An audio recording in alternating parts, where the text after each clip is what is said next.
within the educational system and received much criticism for his open opinions. So we're here for my latest edition of my podcast, Silenced. It's called Silenced because I was silenced, but a lot of the guests I sit down and speak to have also been cancelled, under attack or silenced. The guest I want to welcome today, it's a privilege to meet you. Good Calvin. to meet you too. You've been silenced, attacked, cancelled. They can try anyway. They can try. We're still here. Yeah.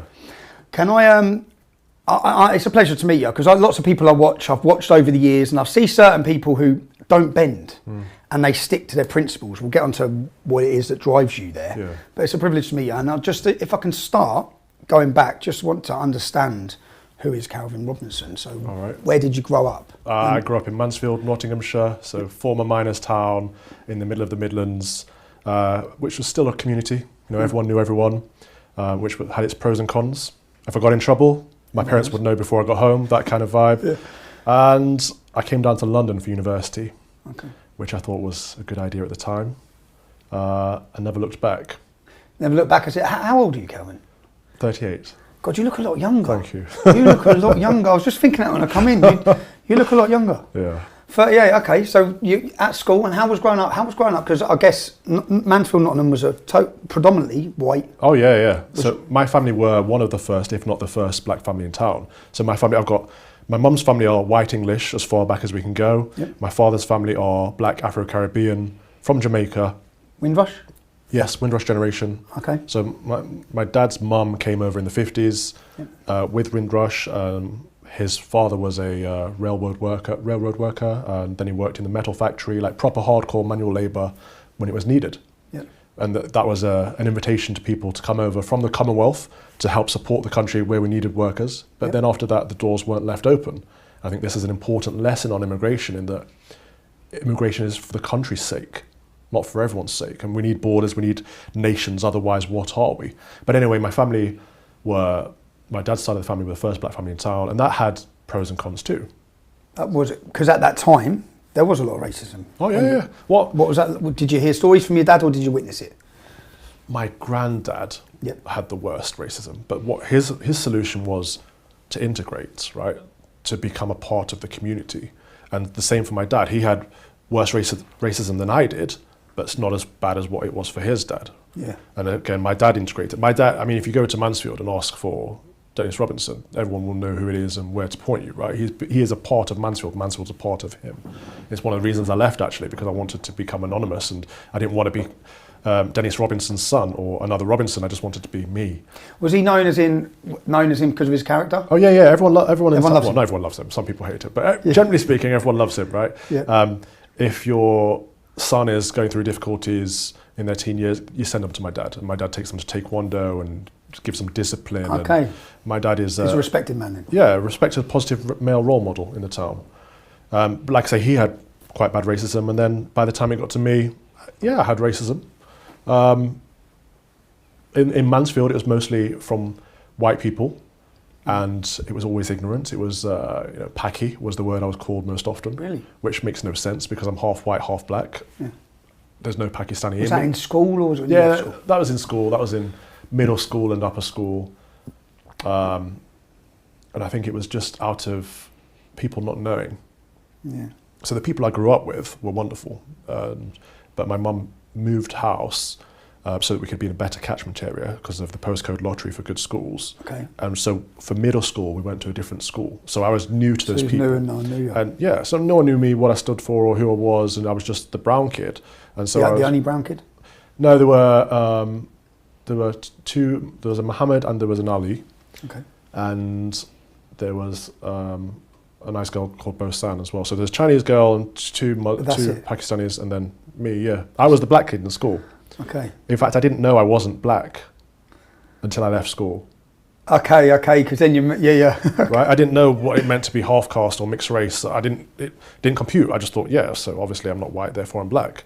Okay. Right, so that was interesting for me coming to London and then experiencing racism from the other side. In what way? Well, within the so-called black communities, there is a lot of self-hate, and actually. Because your dad got with a white woman? Yeah. So there's some part of that, as in there are lots of black people that don't like people that are lighter skinned or mixed race because they see them as as not quite one of them. And then there are a lot of black people that don't like people that are darker because there's this whole, they want to be lighter. I'm like, wow, this is all new to me at this point when I come down to university. Because I just thought, black people stick together and that's what happens. And then I think that's when I learned that actually it's not your skin colour that matters, it's who you are and what you put out into the world and how much of a good person you are that's important, rather than your colour. And your colour doesn't determine who you are, what you stand for, and it shouldn't dictate your politics or your lifestyle outlook and all of that. I think it was quite eye-opening for me. And you realised that, you thought that very early on, because that is now totally switched, and that is now what is being pushed does matter. Yeah. What they're pushing on the new generation of kids are being pushed that if you're a failure, it's because of racism. Right. So the system's holding you back, and this white Oppression. society is oppressing you, and so these kids are being told this from day one. And of course, they're going to grow up thinking, well, I can't achieve anything. Why should I bother? And then just become a detriment. And they'll have someone society. to blame, or a system to blame. Of course, or because we all want someone to blame. Or a race to blame. We all want some convenient excuse for not achieving in life and not being successful, because that's how we are. It's not helpful to young people. I had a debate on this on Talk a number of years ago. One of my first viral hits, because this black guy came on and said, how dare you criticise Meghan Markle? You should stick to your own, look out for your own. And that really got me. That's the first time I walked out of a debate, because I said, my own is my Christian brothers and sisters. My own is my British family, my British community, or my Mansfield community, or my London community. My own is my family, my flesh and blood. My own is my church. But my own is nothing to do with the colour of my skin. Do not tell me who I should support or not support based on how I look. How dare you? And I think that was one of those key moments that really made me realise how toxic critical race theory is. Hugely toxic, but being pumped as well now. Massively. Yeah, massively. America, or the whole of the West. Well, by everyone. By everyone. The left and the right. Yeah. Identity politics is everywhere. Education system is everywhere. Can I ask, so when you left school, did you get any in trouble at school, bother at school? Was you a good kid? I mean, I went through teenage pangs, as everyone does. I don't think I was challenged enough at school. I don't think my teachers really understood how to reach me. And I think that's one of the reasons I became a teacher. Because when you go through teacher training, they always say, which teacher inspired you to be a teacher? Who do you think you want to be like as a teacher? And I always said, actually, I didn't have that teacher. I want to be the teacher that I wish I had. And I want to be that for other people. And that's one of the reasons I got into teaching, because... That's what you done from school then? So you come from school, went to university and done teaching? Well, I did technology first, but I went via programming into teaching computer science, yeah. Technology, computer gaming? Yeah. Was that right? Yeah. That's what you done your degree in? Yeah. And did you leave school with good grades, intelligent? Yeah. Went on to university, got your degree in computer gaming. Yeah. Did you go to work in that industry as well? I did. I worked in mobile app development and website development, and I set up a website doing video game reviews, which was good fun. So Are you a gamer? Yeah, I used to be. I don't have as much time these days. Big time? Yeah, I used to. Did you follow Gamergate? Yeah. In America? Yeah. What was your opinion of that? That was quite an introduction to woke culture as well, wasn't it? Yeah. Trying to twist the narrative and trying to... that's what a lot of this is. It's about... How would you explain what... Because some people might not know what Gamergate was. Oh, I mean, it was many, many things, but a lot of it came down to people trying to paint gamers as male, toxic masculinity. Yeah. And trying to paint everything as misogynistic and linking violence. Yeah, and the games like GTA, Grand Theft Auto to violent outcomes, which we know not to be a direct correlation, but the idea was there that video games are inherently bad and gamers are now we call them incels, right? Yeah. But this is where all that language came from. Yeah, from gamers. Yeah, from Gamergate.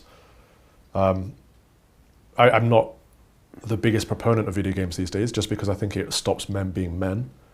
And I think to be a man, you have to get that feeling of accomplishment. You have to help provide. You have to be out there contributing to society. And if you're playing too many video games, you get that feeling of accomplishment from the video games. It's designed that way. Okay. So you don't go on in life to succeed, would you say? No, or to contribute, or to be a good person. Like, men are providers and protectors. And if we feel like we're getting that from the video game, we don't do it in real life. And this is why we see so many obese gamers in their mum's basements really not doing anything. It's emasculating. Okay. And then so you went to work in app development, and at which point, at what age was this? Which point did you think you want to be a teacher? Because I'm guessing you had to retrain totally. Yeah. So and had you found God at that point? No, that was a similar path actually. Okay. So when I left programming, which was all good money, but good fun, but it was all superficial. A Freudian slip there. I was going to say good money, but it was good money. Was it good money? Yeah. We made money and we had fun and we went out and got drunk and had a good time. Did you do that at university as well? I'll take you back. At university, was you a party boy at university? No. I was a geek in university. I was playing my video games all Okay. night. Yeah. So when I started working, that was when I got introduced to, midday on Friday, you get a beer while you're still working, and then after work you go out with the lads and you have a good time.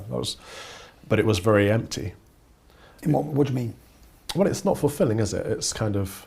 What, the going out partying bit, or? Yeah, that and the chasing happiness and chasing short-term rewards. It doesn't do anything for you. And you quickly realise that once you accomplish a goal, you just find another goal to head towards, and you don't actually feel anything from the goal you've accomplished, or if you do, it's fleeting, because it's empty. And at this point, Michael Gove's initiatives came in to the education area, and he started pumping computer science into schools, and I thought, this is great, this is what the kids need to be learning. What does computer science mean? So IT is using computers, Okay. Computer science is making them work. So developing things. Okay, so it was him that pushed into the education system, the computer science. Yeah. And I was properly behind that because we couldn't hire Brits for our jobs, right? Because no one was skilled in it, No one was educated. So it was my job to recruit programmers into our company, and I literally had to go to Eastern Europe and Asia all the time. And people would think, well, why are you doing that? Is it because they're cheap? No, it's because that's where the skills were. We couldn't get them from England. Okay. Like, even if people came to us with good CVs and good qualifications, they didn't have the skills or the knowledge. So they're getting all the way through school and all the way through university and coming to us with this bit of paper that means absolutely nothing. Because they've got no experience. No, they don't have the knowledge or the skills, so they're not being taught properly. Okay. And then Michael Gove changed that, did he, in Britain? Yeah. So his new curriculum changed that, and I thought, okay, I can make a difference here, and this can be something more fulfilling and more rewarding, and it feels like a better life orientation. Okay. Rather than just focusing on me and what I can get out of life, it's about how can we make this country a better place. And so I entered teaching for that reason. And as soon as I entered teaching, my whole worldview shifted because it's more vocational. And it's, even if work finishes at 3:30, you're there until 7:30, 8:30, because you've got stuff that needs to be done. And you have to do it because the kids need to learn. And it becomes about them and not you. And it's not how much money you can make. It's not when you go into the pub. It's how can you ensure that this kid gets through with everything they need. And that, I think, is so important, people having a vocational outlook. But do you think that most teachers have that? Oh, absolutely. Oh, they do? Oh, yeah. So the teachers you met all were similar? Most teachers are actually too much of that. They've got a martyrdom syndrome and they don't look after themselves because they're too busy looking after their children. Absolutely. The problem in education is that there's too many lefties and they don't always realise how biased they are. Do you think that's changed? Because when I was growing up, I don't think that was that way with most of my teachers, but I do think it is with my children's. Oh yeah, it's changed. Even over the last couple of years, it's changed dramatically. When I was at teacher training, they used to say things like, bad behaviour isn't necessarily bad behaviour, it's a form of communication. If a child is playing up, they're trying to communicate something to you, try and find out what it is. And I was like, no, if a kid's being naughty, they need to be disciplined because you need to have good discipline in order to have good learning. You can't have good learning without good behaviour. That's good old-fashioned teaching and learning. But they were trying to iron this out of us and say, no, actually, let that child do what he needs to do at the time because he's expressing something. And of course that's letting himself down and everyone else because they can't learn. And teaching him no discipline. Right, but that's where it was when I was doing it. But then after I entered, I saw the rapid creep towards woke. The trans stuff was just coming in. There was a massive Remain push from teachers. So I was... To their children? Yeah. Pushing it to the children? One of the reasons I'm a commentator now is because I was a part of Vote Leave at the time. Because I believe in independent sovereignty of this nation, I believe in controlled borders, and I believe that we should be able to elect the people that create the laws of our land and not be ruled from a foreign country, right? So I was a member of Vote Leave for that reason. And in my school, it had nothing to do with my day job. I was teaching programming. So there's no way. How long ago did you end being a teacher? So I started in 2014. Okay. And so obviously as Brexit came in, I was still teaching. Oh, was you? I didn't know that. Okay. Yeah. Okay. But I was like this. But you've had, as we're going to get onto, you've had multiple different sections of your life. Oh, yeah. So I spent 6 or 7 years in industry and then 6 or 7 years in teaching before getting to where I am. And as you're teaching, what brought you out of teaching? Well, Did you find it rewarding? I did. I loved it. Did you see the children that you'd helped and get? Oh yeah, and that's still today when I'm out and about and I see a former pupil who's happy and achieving things and contributing to society. That is so rewarding. It's a wonderful feeling. Where was the school that you taught in? Mostly in London. What was the demographics of the school? So very mixed. Were there problems at the school? Yeah. In what sense? So I remember in my first year, I had to do half time in one school, half the time in another school, like mixed placements to get different experiences at different schools. And I went to this Christian school, which they start the week in church on a Monday, set the kids up for the week in a nice environment, ready to be active learners. And then I went from that school to my inner city school, where as I walked in, a kid was picking up a chair to throw to another kid. And I was like, okay, there's a clear difference of values here. What's going on? And again, that came from the more progressive attitude to behaviour for learning. Would you attribute it to the more progressive behaviour, or would you attribute the good behaviour to the Christian values that they were receiving at school? Both.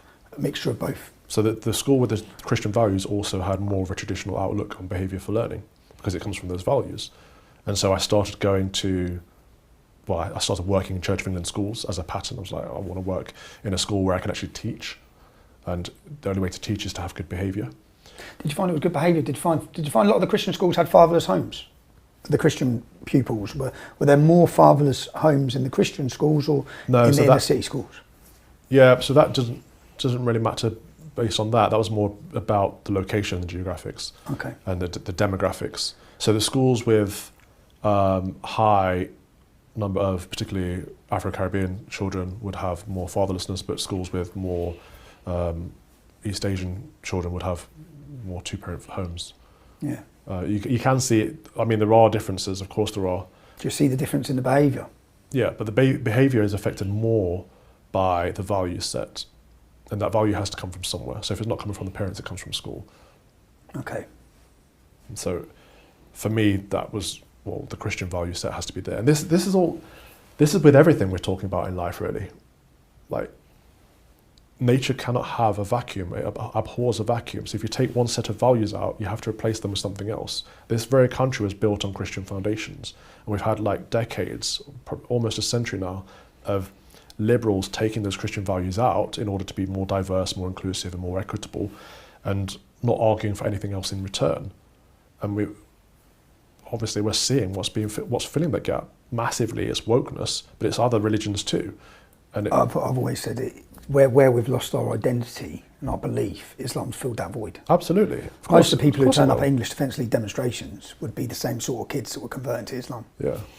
Searching. So we have to ask the question as a country, like, do we want to be an Islamic country? If we do, fine. I don't want to be an Islamic country. Therefore, I say we need to put the Christian values back in.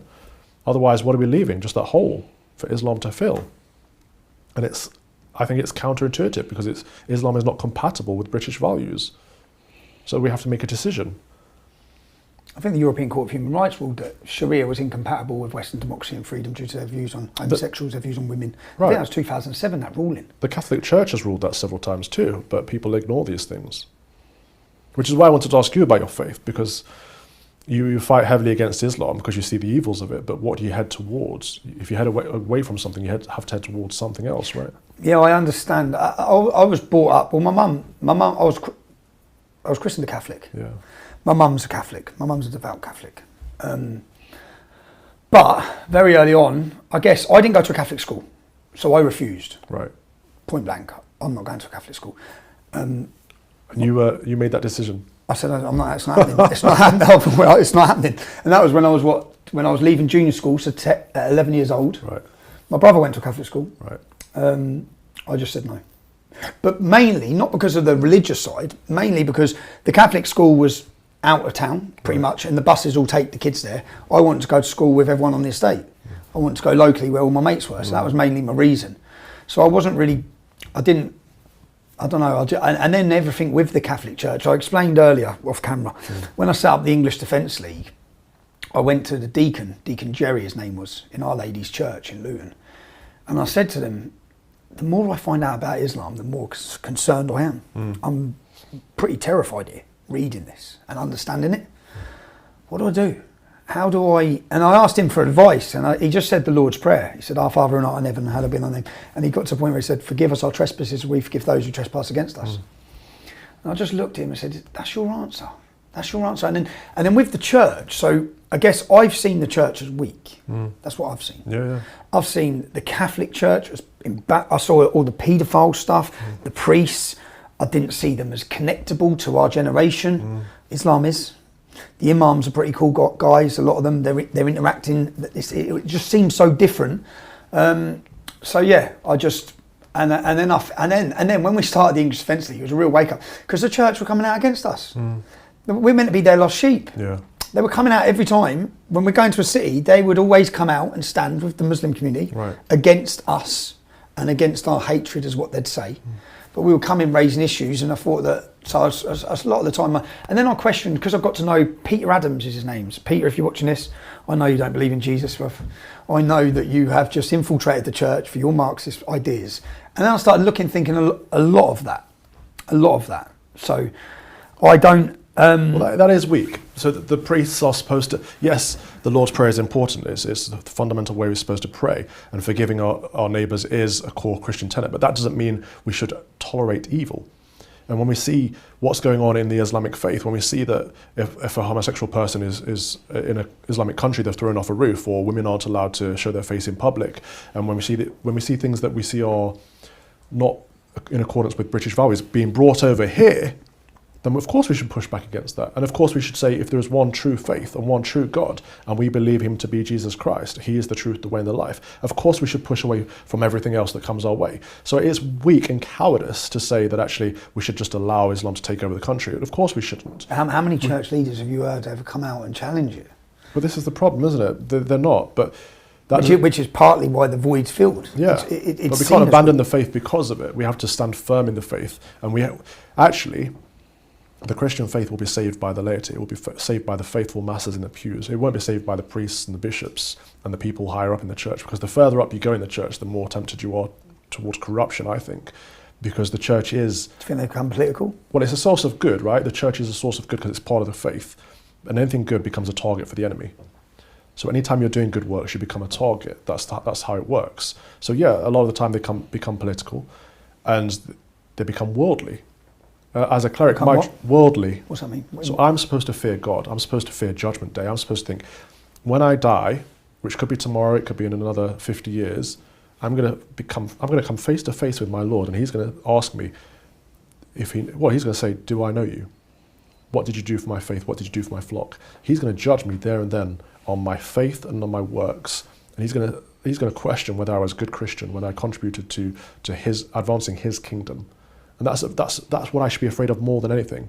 What I find today is more people are afraid of the world. They're afraid of being seen as racist, bigoted, xenophobic, transphobic, homophobic. They're afraid of what their neighbour's going to say about them, what their contemporaries, their peers or their colleagues are going to say about them, how they're going to look to other people. None of that's important. None of it. That's important for them in their social circles. Right, but social circles aren't important. For God. And this is the difference between, so this is why we're here, right? Because we are uncancelable, because we will say the truth, we'll speak the truth as we see it, as much as we can, and be damned with the consequences. Because we believe in a higher purpose. At least what I do is because I'm afraid of God. I have a fear of God over a fear of the world. They can say what they like about me, they can call me what they like, and they do. Does that affect you? Honestly? Well, of course, in some ways it affects me, but it's not my motivation. No one likes having negativity thrown at them all the time. You know, the attacks sometimes stick, and I can walk down London, have 10 people stop me and say, thank you for what you're doing, I believe in what you believe, or you've encouraged me with my faith, or thank you for being a voice for the silent majority. I can have 10 people do that. I can have one people go, you effing W, you racist, xenophobic, homophobic, piece of S, and that person will stick in my head for the rest of the day over the 10 Not the 10 that right, that's just human nature. I'm sure you have the same. Yeah, I have the same. I have the same. And I always say this because even through the Muslim community, I receive an all right reception. It's quite. I think most of them know I'm right. I think they know I'm right in what I'm saying. So I don't really.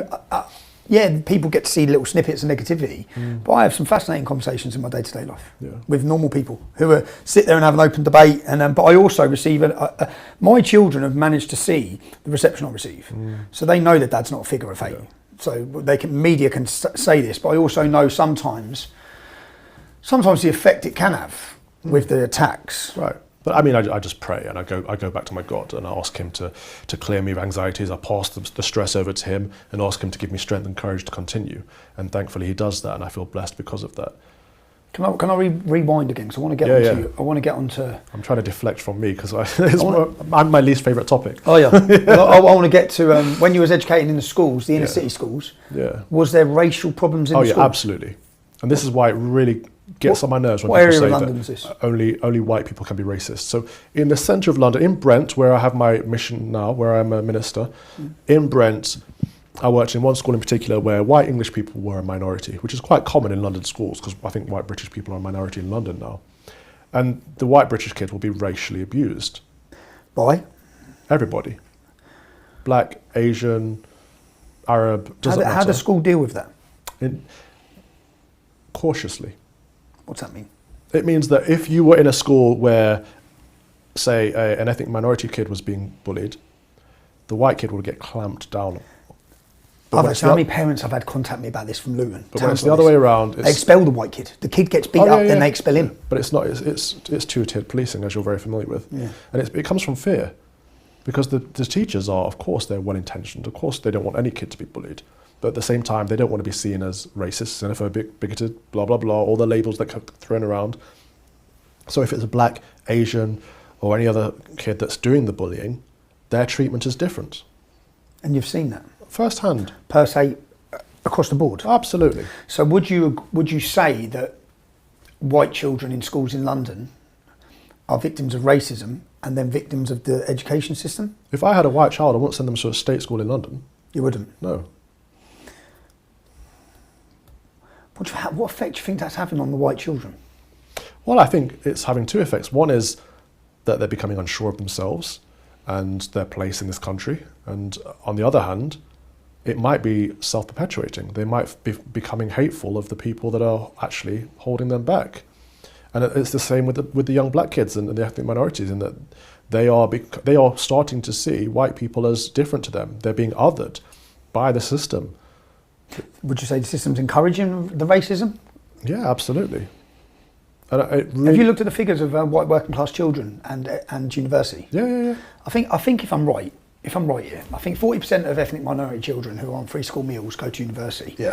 8% of white working class. Yeah. So white working class kids. White working class kids are at the bottom of the table. They always are. The only people lower than them are the travellers, right? Yeah. And black Caribbean kids are with the white working class kids. And a lot of that comes down to fatherless homes. Yeah, a lot of it comes down to deprivation and values that are being imparted or not imparted, but also the way that we're treating them. And people can't say that the school system is racist or the country is racist, because whilst black Caribbean kids are at the bottom, black African kids are at the top. Two-parent families, strong Christian values, more recent immigrants. Chinese, Indian kids. So the black Caribbean kids, black Caribbeans in general are more integrated in this country because they've been here since the Windrush. Yep. So they are in the same place as the white working class kids. They're coming from the same homes, the same streets, the same neighbourhoods, the same upbringing, the same values, which is why they're both at the bottom. The black Africans are more recent and they're bringing their good values with them because we've lost these good values. Good values as in, are you on about the black African Christian kids? I am indeed, I am. The idea, but it's not even just Christianity, it's the idea that you work hard and then you can achieve something in life. If you're held back, you work harder. You don't say, I'm oppressed, I cannot achieve. You say, I'm going to have to work doubly hard to get over these hurdles that are being pushed in front of me. And then you become something. And that's aspiration. That's Thatcherism. I had this in my school group chat when my friends went to school with, when Black Lives Matter hit off. Yeah. And I had one of my friends saying how about oppression. I said, you live in a £600,000 house. You were the most popular child in your year at school. Yeah. You had the pick of everything. Yeah. Who's oppressed you? Yeah. We've all grown up together. And then I went through the lads, the black lads went to school with. They've all got amazing jobs, but they all had dads. Yeah, the ones that didn't have dads have ended up in jail. Yeah. That's the reality. That's what I said. That's what you're not mentioning. Okay, if you want to talk about racism, but you're not mentioning the other drawing factors that are oppressing the black community or oppressing the black kids. Yeah. You're failing to mention it. You was a very vocal voice against Black Lives Matter. Yeah, absolutely. Do you mind if I ask what your opinion was of that organisation? Well, it was a con. It was clearly a con. We're seeing that now. I was saying it at the time, but we're seeing where all the money was spent. It was, what do these people do the moment they get a lot of money? They leave the communities they're talking about, right? Like Stormzy. Didn't you, Stormzy? Where'd you live? Surrey. Stormzy goes on. But to fund all this black stuff and he moves to Surrey, 99.9% white area. But the thing that annoyed me most about BLM in this country is that we have a very different history to America. We didn't have racial segregation in that way. We didn't have slaves. We didn't have any of that nonsense, horrible stuff that they had. Over here, like I said, my dad's family came over during Windrush and they were welcomed. They were invited over. It was a very different starting point. And so we haven't had that massive race clash to break through the whole civil rights movement that America's had. And over here, Black Lives Matter was mostly white, upper middle class people, to be honest, telling me that I'm oppressed. And that's quite racist. I'm not oppressed. In what way am I oppressed? I have a very privileged life. I've done everything I've ever wanted to do, met wonderful people, been invited to Buckingham Palace, number 10. I've done everything I've wanted to do because I've worked hard to get there. The colour of my skin has not held me back, and if it has, I've worked harder to get over it. Like anyone could do that. I mean, this identity politics. It's cliche, isn't it? But we have an Asian Prime Minister, Asian Mayor of London. We can argue whether that's a good thing or not, but they got there. Well, right? No, I'm not bothered about the Prime Minister. Sadiq Khan's not a good thing. He's not a good thing. And neither is that chap in Scotland. No, he's terrible. Do you know who his wife is and her mum? I looked at them years ago. I went looking through, I think it was his Mrs. Mum. They're linked with all terrorist organisations. I mean, when I started going down the rabbit hole on him, before he got put in, I'm going back years I looked at him. Right. The stuff I found, I was like, whoa. But Humza Yousaf clearly hates white people, yet he's still got elected. Yeah, the problem is the upper middle white class. Who self-hate. Yeah. On Black Lives Matter, you talk about it because it's identity politics that plays an important role in America. Yeah. But we didn't have that here. No. And because I got angry. Because I've watched America, I watched the politics there for years. Yeah. And I'm thinking, no, you're not bringing this here. You're not bringing this here. Yeah. And they did. Yeah. Very quick, very fast. Yeah. And I never liked talking about race. I used to talk about education because that's my passion. But I thought I had to talk about this because people were looking for someone to say these things that we all knew to be true, that this is not a racist country, that this is one of the greatest places in the world to live, and this is why we have so many people trying to get, or successfully getting over here every day. Right. But they were afraid to, because again, they didn't want to be labelled and castigated. So I thought, okay, I'm just going to speak up and say this is a nonsense. Well, everything they're saying is rubbish. And if you look into Black Lives Matter, they're trying to break down the family. They're trying to break down the British values. Look at their manifesto. Things like smash heteronormativity, destroy the patriarchy. What's that got to do with Black Lives Matter? End capitalism. But even the words Black Lives Matter, why not all lives matter? And then you say all lives matter and then you're the racist. It's like, what is this upside down world? What sort of backlash did you get when you said this? Well, I mean, I had friends unfollow me on Facebook that I'd known for years. And white friends or black friends? Well, a mixture of both, yeah. It really hit me. Really? Yeah, it really hit me. Probably one of the worst moments of my life. Black Lives Matter. Really? In the sense that I'm happy to wear the hat talking against Islam because I believe wholeheartedly in it. The way I addressed my anger about that organisation didn't go too well. In the sense that black people per se took it that because you're talking against Black Lives Matter, you're against black people. Of course. And I mean kids I grew up with. It really, people who know you. People who know me. I said to my mate, I ain't spoke to him since, one of my best mates from school. I said, bro, you've known me my whole life. What are you talking about? Yeah, we're seeing this in lots. It's not just BLM. Our society is becoming more and more divided. It must be on purpose. I lost friends over Brexit, for example, Black Lives Matter, over the COVID lockdowns, over the vaccines. There's something where they're putting people in different sides against each other. It's ramping up. But this is one of the reasons I wanted to come sit and talk to you, right? Because I've seen you've become a boogeyman. Yeah, I've been a caricature, a real negative one. But I realise you were one of the first people to get cancelled because for so long it's been, well, it's not quite Tommy Robinson. It's like your name is used as a category of, you haven't quite crossed that line yet. Yeah. And I tried to get you on TV when I had my own show. And this was on GB News? Yeah. I actually had you as one of my, key performance indicators or whatever. You have to set targets for the year. I was like, I want to have Tommy Robinson on. I want to have a sit down with him and have a proper chat. And it's like, well, of course you can't do that. Like, what do you mean? Who said that? Everyone said that. Everyone. So there are certain people that I can have a conversation. So Toxic Tommy. Carl Benjamin, for example. Yes. I thought they'd see him as more mainstream, quite reasonable. I had a few battles with, you know, Mick Booker, formerly of The Express, other people in there trying to get him on. Couldn't even get him on.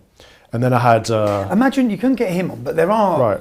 opposites that are on. Oh yeah, all the time. There's some blatant racists. I can get black an racists. extremist Islamist on, no problem. And I did, and I actually had to cut him off because he was crossing the line. Who did you have on? I can't remember his name now, No. but he was going really anti-Semitic. I was like, I don't even want that, you're gone. From the CEO, I said, can I get Katie Hopkins on? Because I want to have a sit down with her. He said, yeah, of course you can. I'm like, okay, cool. But then it didn't happen. Again, Mick Booker vetoed that one. Mick Booker did. Yeah, but for you in particular, the head of TV, Ben Briscoe, cannot stand you. Ben Briscoe. So this is the chap who booked you for GMB. Ben, you don't even know me. But this is, look, I'm going to be upfront, right? This is a chap who, when I first met him, I assumed he was on-screen talent because he had more makeup on than any of the women in the place. I'm like, if you're a fully grown man walking around the place with a face full of makeup, there's something going on there. It shows me a set of values, right, that are not aligned with mine, that you're clearly hyper liberal, because most men would not walk around like that. Doesn't matter what your sexuality or... Is he homosexual? He is. Okay. But most homosexual men I know would not walk around with a face makeup, full of makeup. no, yeah. But it just shows that level of comfort in a liberal environment. But he clearly said that one of the worst things he's ever done is have you on GMB. And so I looked up your interview on GMB. This is with Piers Morgan. It was great. I was like, this is what I want. Do you know I want to sit down. That was the most watched episode, that's the most watched episode of Good Morning Britain. I heard this, but I want to say, why are you fighting against Islam? What are the values you think are damaging for this country? I want to get to the crux of the matter, because people so easily just say, well, it's just Tommy Robinson, racist. It's just Tommy Robinson, Islamophobe. It's like, yeah, but why? Why do we think that? Where does it come from? And the thing is, most people don't think that. Right. So they're pushing this. So Piers Morgan, do you know when he got me on? And I could see all their faces. When I pulled out the Quran, yeah? I watched... The fear. I can see it now. Yeah. It was quite satisfying. Because I was like, pulled it out, and then I just watched all their eyes, and they're all looking at each other, and Piers has got an earpiece in, yeah? And I can see, they're obviously shouting, get it down, get it off. And he's going, put that down now. Put that down now. And then, but at the end of it all, Piers said, when the cameras are off, and I didn't know how I'd done, yeah? And my friend was in the green room, who was a journalist actually, who I've become friends with. My friend was in the green room, and I never know how I do. Yeah? So when I do a sit-down debate, yeah, of course, I don't know. No. Right? I'm going, and my head's going, and I'm thinking fast, and I'm talking. When I sit down afterwards and watch it, then I can think, right, okay, I've done all right there. Yeah? But I didn't know how I'd done, and I walked in, and I thought I messed it up, yeah, with Piers Morgan. Yeah. And I walked in the green room, and I see my mate. I goes, oh, did I fuck it up? Yeah, did I mess it up? Yeah. He goes, mate, you were brilliant. He goes, the whole makeup room, everyone was in here. Really? Yeah. Everyone was in here cheering you, yeah. And then as I walked outside, the woman, a little woman who worked there, followed me outside and said, Tommy, please keep going. So I see the reaction. Right. But Piers Morgan said to me afterwards, I sat there, and he said, I agree with 95% of what you say, Tommy, yeah. Mm-hmm. He goes, but the Quran, yeah, the Quran. And I said, Piers, I don't even mean to insult you. Everything you're saying now is what I was saying 7 years ago. Yeah, right. It's going to take you another 7 years. Yeah, but in 7 years' time, you'll sit back and you'll realise we need to look at this. Yeah, well, it'll be too late. And at that point, a lot of people have been hurt. A lot of people have been killed. Our border's been open for too long. I mean, you started the conversations, the very important conversations that we're now starting to have. So GB News, to give them credit, had a great documentary on the Pakistani Muslim rape gangs. I got in serious trouble for using that terminology. They're grooming gangs. I'm like, no, they are raping young women. They're rape gangs, right? Well, they didn't want you using the word rape. No. We just call it what it is my philosophy. And GB News are supposed to sell themselves as... But even that, the number of people within the organisation that hated that documentary. So the chap who did it had to fight to get it on air. The young lad. Yep. You know the girl they spent time with? Yeah. You know the main girl. So I know I've met all her family. Yeah. I went up and met her family years ago. I got her a lawyer who got her a payout from the BBC. Right. Yeah. So even when they're telling stories, I just think. But this is it. This is why it's also important to have these conversations, because I'm going to get pilloried for being with you today, right? Yeah, I was going to ask you. As soon as my audience and my contemporaries see this, I'm going to get a lot of abuse. This is going to split my audience. But I think it's important to be had because. Why? Because knowing that you're going to get the people grief. that are going to hate me the most are the Christians. Okay. So knowing that, why are you here? Because it's important to first of all, because you've done a lot of good work that's led us to where we are, and that needs to be addressed. But also, you may have done many bad things that you may have hopefully repented of. Yeah. And our job as Christians is to show forgiveness and mercy. And you do not stop being a human being for having done any bad things in your past. And you are not Voldemort. Yeah, so You're not Adolf Hitler. I find it bad sometimes. I think, what have I done? But you're just, as far as I see it, you're a man trying to fight for what you see as right. Now, your problem, as far as I see it, is that you are white working class. The people that I know that are white upper middle class that say the same things as you get away with it. Yeah. And it's because the establishment, the metropolitan liberal elite, hate the white working class in this country. They hate everything that you stand for, everything you represent. Do you think that's why they allow the white working class? Do you think that plays a part in the education system, why the kids are just getting failed? I don't know, but we saw that throughout Brexit. There's a whole cohort of people that are detached from the establishment. And whether it's politicians, whether it's the BBC, they literally look down their nose and sneer at us. When I was on GB News, I tried to get priests and bishops on to discuss important things about, not on GB News. Like, this is an audience of people you should be converting for Christ or speaking to. And care about. These are the people you should care about. They're the wrong people. This is why I got frustrated with the church over the EDL. Yeah. Now, these are your flock. These are your lost sheep. Yeah, I know. These are the people you need to reach. Yeah. But there is no human being that is beyond salvation. And our job as clerics is to preach the gospel and to lead souls to Christ, because we believe that there is an everlasting life. So we want everyone to be a part of that. Everyone. No one is beyond that. So if there is a Christian that is saying you or anyone else is beyond that, then they are not acting in Christ. Yeah, they're acting in their own personal. I want to rewind again to just get to the schools. You've come out of school. You're a school teacher. Yeah. I want to know, you're still working in the school when Brexit's happening. Mm-hmm. And how does that play out? Right. Do you let the teachers know your view? I've never been shy about my views, but I try not to be offensive with them. I just try and put them out. If people get offended by them, that's on them, not me, right? So there's a clear distinction there. I'd never try to cause offense, but if people take offense, I'm not going to stop believing what I believe in or stop saying what I say. However, on the morning of Brexit, after I've been campaigning throughout those whole months in the lead up, you was campaigning whilst you were in education as a teacher? Yeah. So I'd be at school teaching computer science, again, nothing to do with Brexit. And then in my evenings, I'd go around knocking on doors in my neighbourhood. Did the pupils know? Some of them will have been aware, yeah, absolutely. Was there any sort of discussions? No, never. No? Only because of my social media, they may have seen a thing or two. But very, very rarely did those conversations come up, because it wasn't anything to do with what I did. With other teachers? That's what I noticed. And I noticed especially on polling day. When we won, I was over the moon. I never thought in a million years we'd win. Honestly, I thought I was putting all this effort in. I didn't believe in democracy. Right. I don't think they did. I don't think the establishment thought we could ever win. I think they regret that more than anything, because it showed that votes can count. But anyway, on that day I got to school. The deputy headmaster and the executive headmaster pulled me into the office and said, "Calvin, we know you're one of them. We know you're a Brexiteer. Whatever you do, don't talk to people. Don't mention Brexit today." I'm like, I'm here to teach algorithms and programming. I don't think it's going to come up. But I was like, okay, I won't. No worries.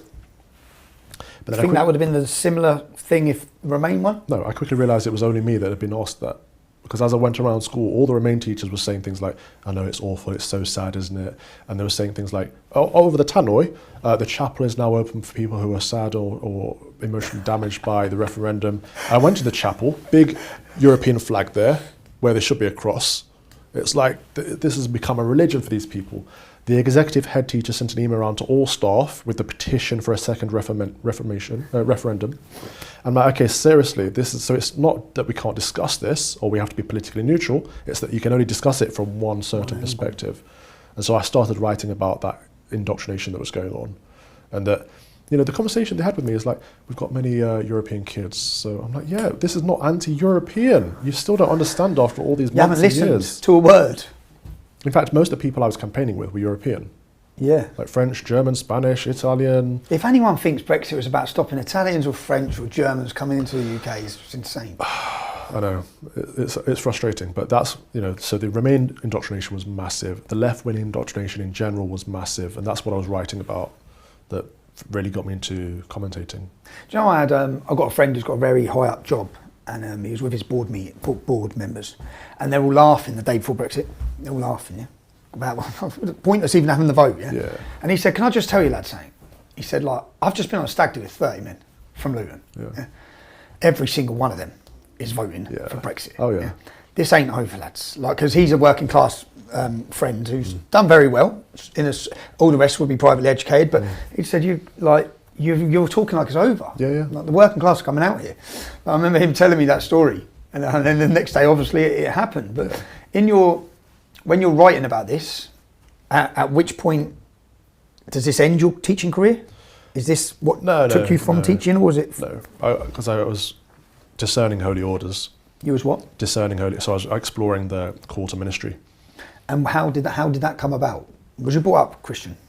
Not really. Nominally, like most people in this country, it's like, yeah, Church of England, but maybe you go to church for Christmas and Easter. That's about it. So did it come from working in a school? Yeah. Okay. So I started going to the services on Sunday as well. Was there anyone there that connected with you? Was it the message that connected with you? Was it? It was the sacrament. Which means? So when you go to Mass and you receive Holy Communion, it was the whole liturgy spoke to me. I had good priests and good preaching as well, and they were on message, but it was the sacrament itself that spoke to me.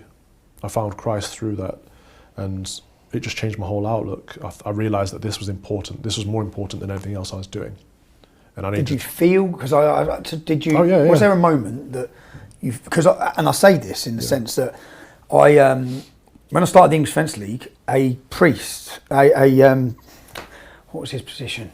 He was from church, and he came to see me from Dewsbury area, and he said, "Can I sit with you?" And I said, he travelled down. I said, "Yeah." He goes, "Do you mind if I put my hand on your hand?" I said, "What for?" He goes, "I just want to pray for you." And it's the first time I think I felt anything. And he put his hand and he said, "I believe you're going to be a sacrificial lamb to me. Yeah? I've been watching you, blah, blah." And I kept in contact with him. And when I ended up in jail, he came to see me in jail. And he was a journalist. A journalist for one of the top newspapers, an actual real newspaper. Yeah. He was a journalist. And he said it was in Africa, and he felt the Holy Ghost coming. He said it was in a church in Africa, and he was out there working. Yeah. He said, and I felt something, and I realised it was real. Yeah. And I never went back I left my job, and I went on my mission. Yeah. And at that time then, because he was a journalist, when he met me, he said, "I want to tell your story, people need to know your story." And he come to visit me, and it was him that introduced me to another journalist to write my book. But I felt that that's the first time I ever felt. But that's what I'm wondering. Did you feel anything? Because I've always wanted to believe. I've always searched for things to believe. Yeah. But did you feel anything? I did. I felt the physical presence of the Holy Spirit. You did. I felt Christ the person, and I came to know him through that. And I hadn't known him until then. Like, I always believed in God. What's that feeling? Can you explain that? And where was you? I can, but for me, it's dangerous. I was in church. So I was just in a service, and I just felt filled with a presence. I felt a physical presence. I felt I knew someone. And as I spoke through this with my priest, I come to know that was Jesus Christ, the person. But it's not the feeling that's important, it's the journey, because Christ speaks to everyone in different ways, right? So everyone has a different relationship with God. But we can't. The danger is when people want or expect like a physical feeling of being touched by the Spirit. Because not everyone will get that. Christ interacts with us all in different ways, and that might be through people, it might be through animals, it might be through the world. People ask for signs all the time, and God is giving us signs, but we've got to have our eyes open to them. And so this was whilst you're teaching, you then start searching? Yeah, and I realised that I was supposed to be teaching, but not programming. Programming is relatively unimportant, and then I'm supposed to be teaching about the truth. About the truth? And then what, you studied the Bible? Yep, so I went to seminary, I went to... Is this Church of England? Training college in Oxford, yeah. Church of England? Yep, with the C of E. Well, you left your education? Yep. How hard was that? It was both impossible and easy at the same time. Easy because you've got your new mission? Yeah, it was very difficult because education is my passion. I love it. That feeling of, when the kids click on to what that knowledge you're imparting, and they get enthusiastic for learning, that you can't beat that feeling. It's like a drug, it's great. However, that was only part of my calling. So being a priest, you're still a teacher, but it's a wider part of it. That was the second career I gave up, I suppose, for my vocation. And how does that then become a career? How does leaving teaching, to then finding God and what did you do? Did you say you went to Oxford? Yeah, so I studied theology, just kept my head down and tried to get on with it. But then, how long for? Just a couple of years. Okay. But then while I was there, all this BLM stuff started kicking off. So, okay. So I had to engage in that conversation, and then my media platform started building while I was at seminary, and so your media platform was already building. It wasn't that you'd become a priest and then built it. No, because I mean I was doing talk radio while I was in education and talking about educational issues. So it's always been when I'm asked, I'll do it. Yeah. Like this year I've done half a dozen podcasts a year, for example. A week. Half a dozen podcasts a week. So I always say yes. Doesn't matter how big, how small. Yeah. Wow. Because I see that's my way of giving back. And I remember what it was like when I tried to launch a podcast. It's so difficult to get anyone with a profile on. So I've said no to one person. Really rude guy. But I've said yes to everyone else. What a really rude guy. Oh, just really entitled. Said, sent me a message at midnight, I think, and I must have seen it on my phone, but thought I'll reply in the morning. And then I get back up in the morning. It's like, you ghosted me. That's not a very Christian thing to do. I just want to get you on my show. I'm like, okay, this is. I can't deal with this entitled attitude. I'm not going to give you the time of day. That's not how you go about inviting someone on. And then he started swearing at me on Twitter and stuff. Like, yeah, whatever. People are people. But again, it's another reason I said yes to you. I say yes to everyone. But I'm going to find it interesting, the people that object to me being on this show, that haven't objected to me being on any other show. And I want to get to the crux of why that is. Well, I just think it's like when I was in Belmarsh prison and what's his name? Grant Harvey Stens. What's Grant's name? Ross Kemp. Yes. Ross Kemp, before he comes to meet me, he says like some people will find his views this, and he makes it. and I'm going to have to go and meet him. I think you've made your career off meeting murderers and killers. Yeah, it's not your views. You're giving a big speech about you meet me. I haven't done anything. Yeah. You've made your career off murderers. You literally haven't given this disclaimer when you sit down with rapists and killers. Mad. Why do you feel need to give a disclaimer before Tommy Robinson? What do you think? What sort of reaction do you think you're going to get from meeting me sitting here today? Yeah, I mean, I'm going to get a lot of abuse and a lot of people unfollowing me, but it will separate the wheat from the chaff. I want to find out who the true people are who believe in our country and believe in Christ. Those are two things I believe in. And I think you share a lot of those values, and you see the threat to this country, actually a threat to Christ, even though you might not recognise that explicitly. But you're very rough around the edges. In fact, I got a bone to pick with you, actually. Go on, what's the one? You posted a very wholesome video of your mother giving you a crisp sandwich. I was like, oh, that's lovely. And then cheese and onion walkers and cheese. But then you go swear at her. Did I swear? Yeah. What did I say? Swear at your mum. Did I? What did I swear? Yeah, you said you've effed it up. You fucked it up, did I? Okay. Yeah. That's swearing comment, that's not at her. All right. My mum's a little 4'11" Irish lady, a wonderful lady. Yeah. Who makes a great cheese sandwich. But what experience, you're in the church. Yeah. Were they happy that you're talking out about anything? Brexit? Oh, no. So the Bishop of London in particular. How many bishops are there?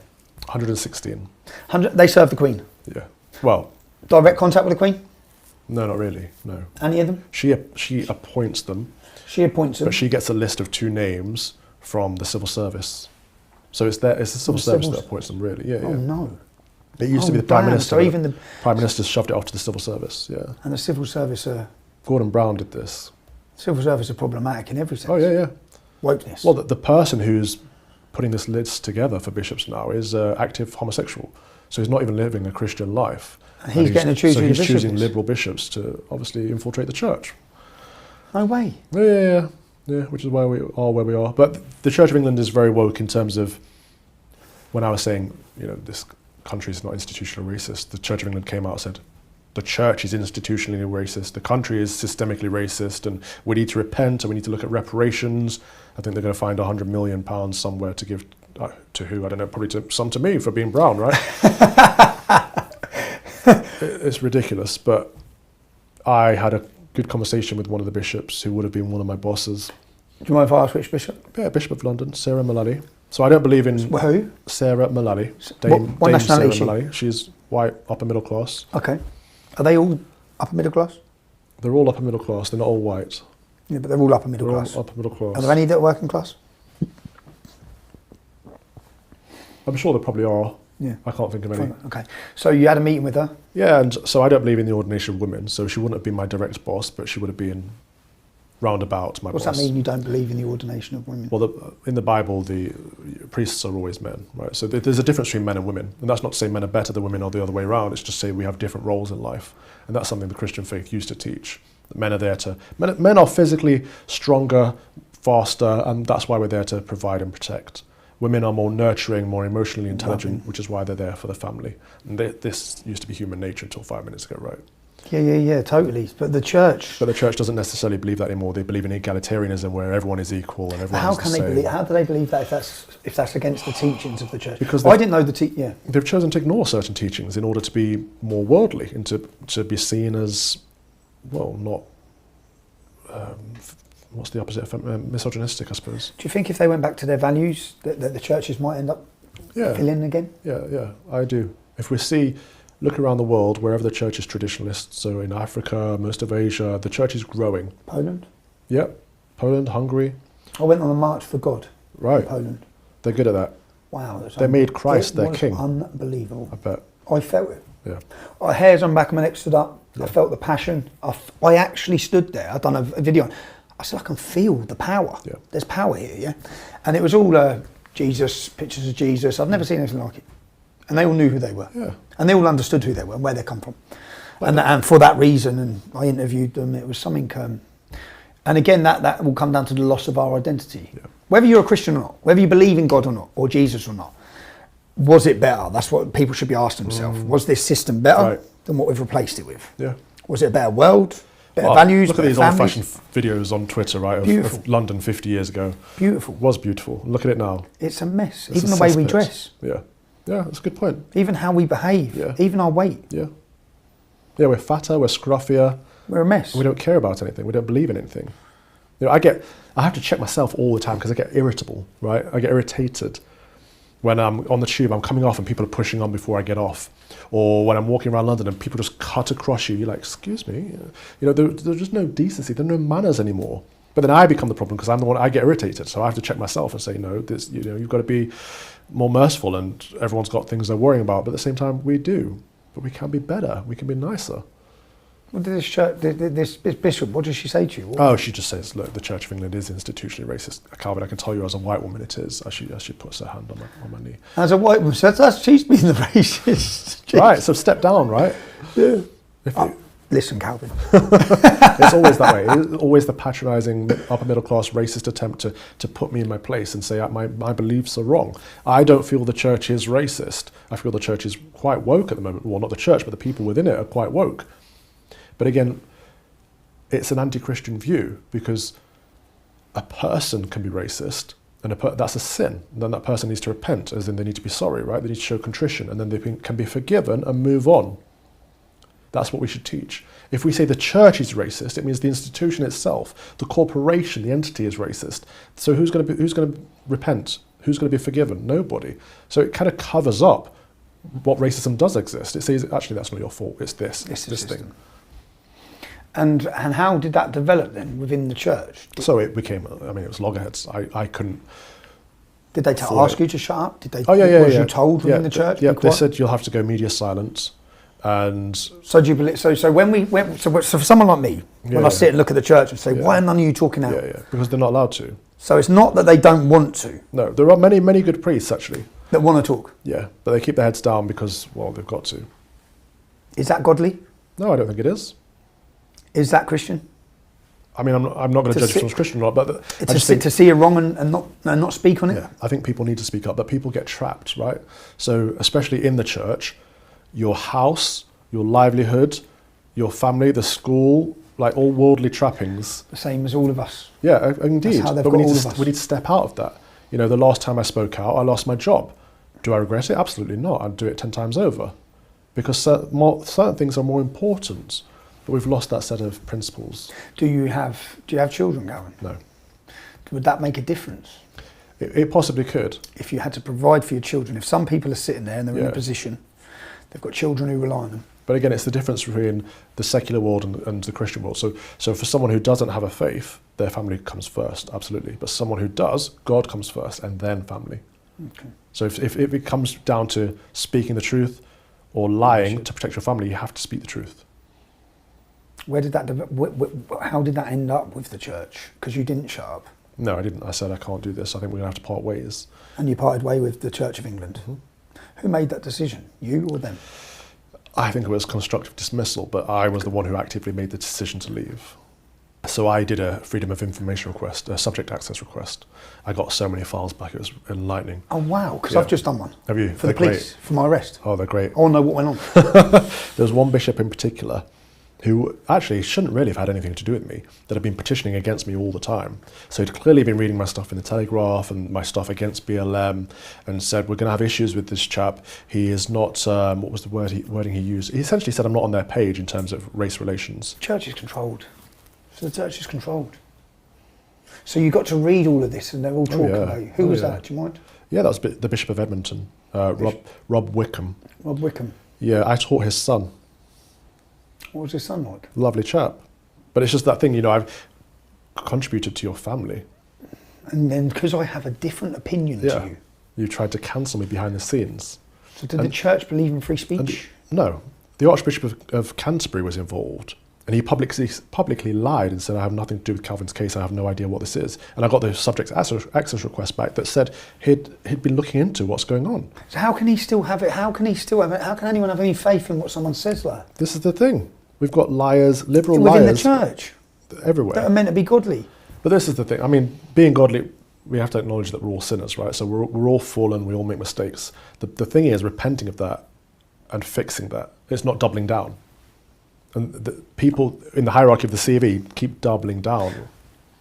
I had a meeting with the Bishop of Pontefract. What was his name? His name was Tom Robinson. Was it Tom Robinson? I think it was Tom Robinson.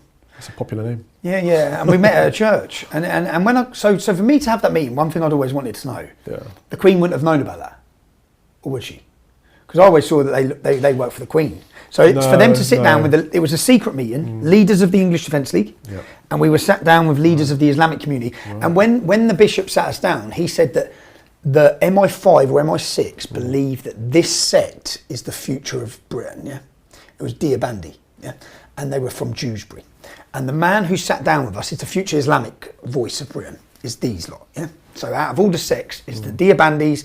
It's these men. The man who we sat down with preached at the Golden Dome Mosque, and they were big players, muftis or whatever their position. And when we sat down, I said, tell me then what you do. Where's your involvement here, the church? Yeah. They said we have a lot of interfaith meetings and a lot of interfaith work. I said, what does that even mean? Yeah. Well, we celebrated Christmas together. I said, can I just ask one simple question? What, you went for a meal? Yeah. I said, was there any wine? He said, no.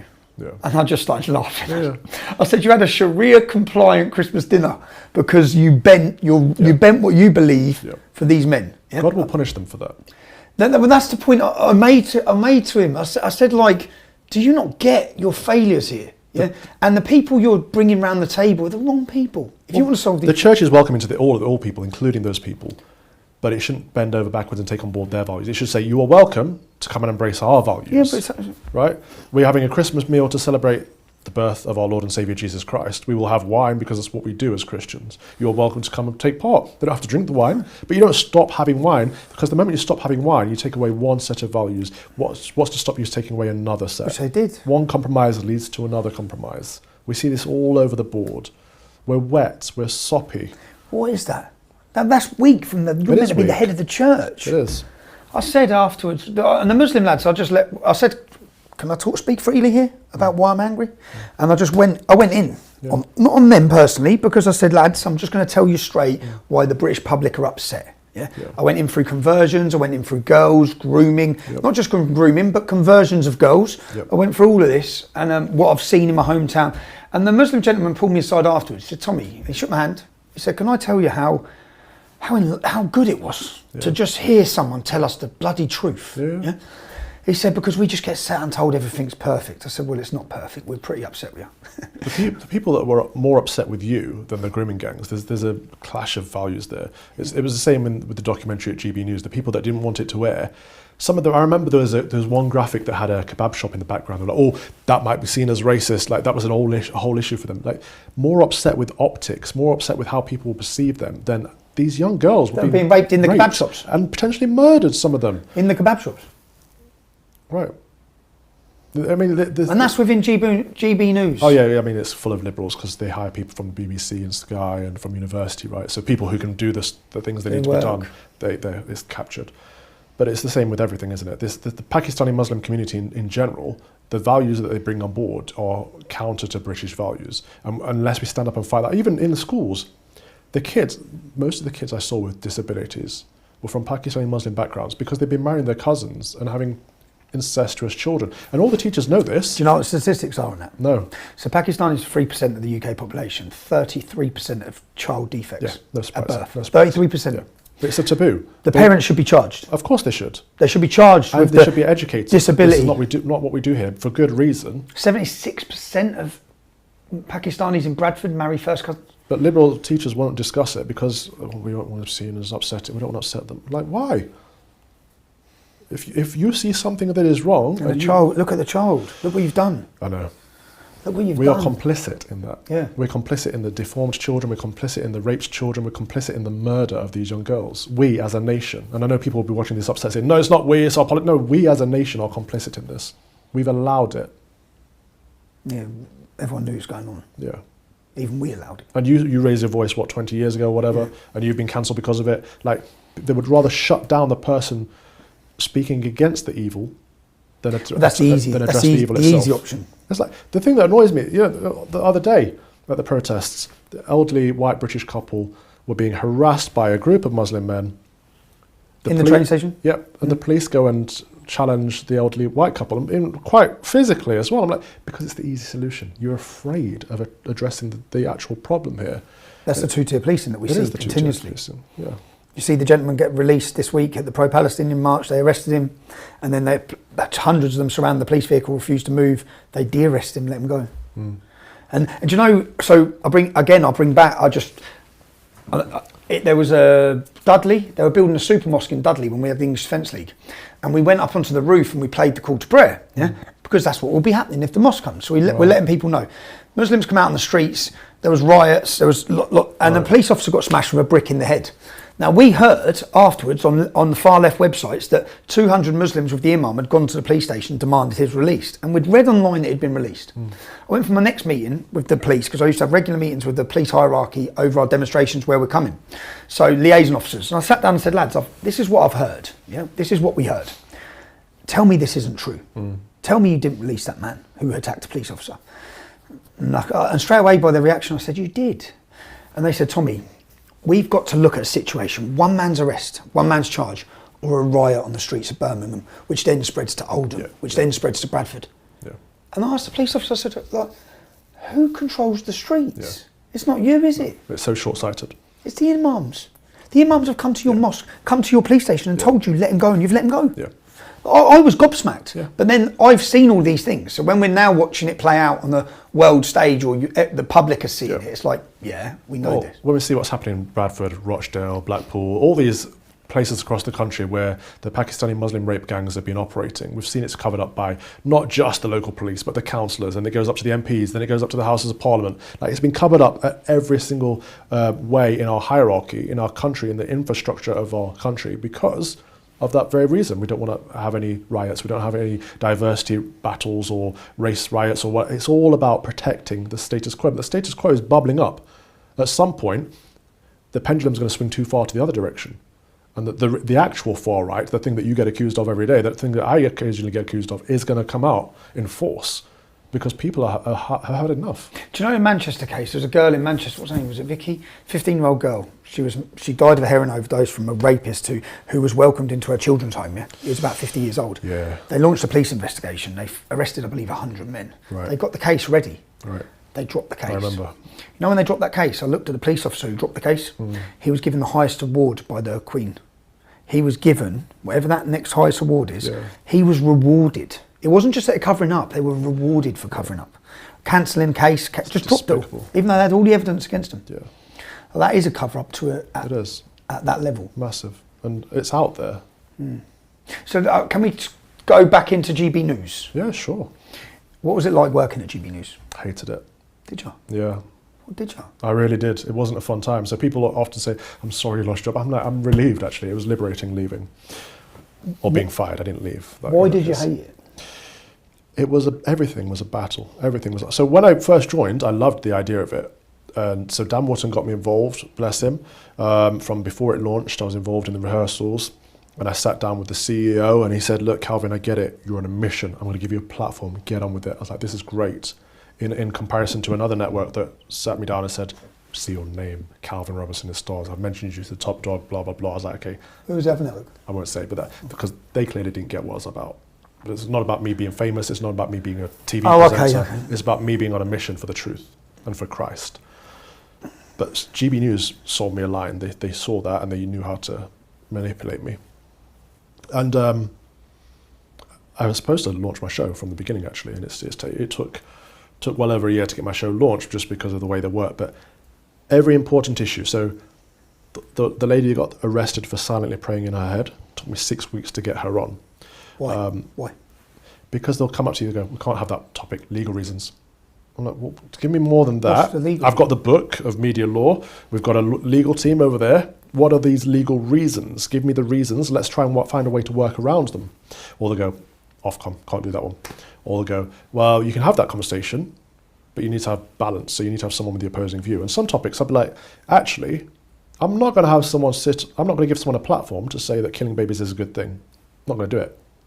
Some conversations don't need that amount of balance. I'm sorry. There are ways of addressing Ofcom's due impartiality without doing that. But they're all liberal. And they don't do that level of balance. They don't do that level of balance. What's the black lady's name who's always on, the racist lady? Did she just get a doctorate or something? Did she just get given a doctorate from university? What's her name? Shola, Dr. Shola. So we don't have her on GB. Well, she was, but she's always on GMB and stuff. Oh, she's on GB. Okay. Yeah. Okay. She's awful, absolutely racist. I know. But I think she was one of the ones that, it was funny because she did a history DNA test and found out that her ancestors were actually slave owners. This assumption that we're always held back and we've got this historic trauma and that we're oppressed and that we all need reparations. Actually, she's the one who needs to be given reparations. It's quite funny that. God, so back in GB News, what was it like in there? What was the environment like? What was it? Was it a happy environment for the workers? I mean, there were some good people that worked there. There really were. What happened in the early days of Andrew Neil?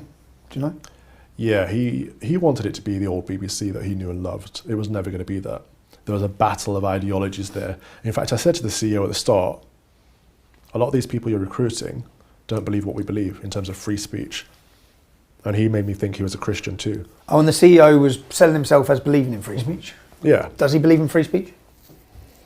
I don't know. Who's the CEO? Angelo Frangopoulos. Oh, okay. But I said, look, what we need to do is hire people straight out of school and train them up. And they've not got the influence. Or hire people that are older but have good Christian values and or believe in free speech.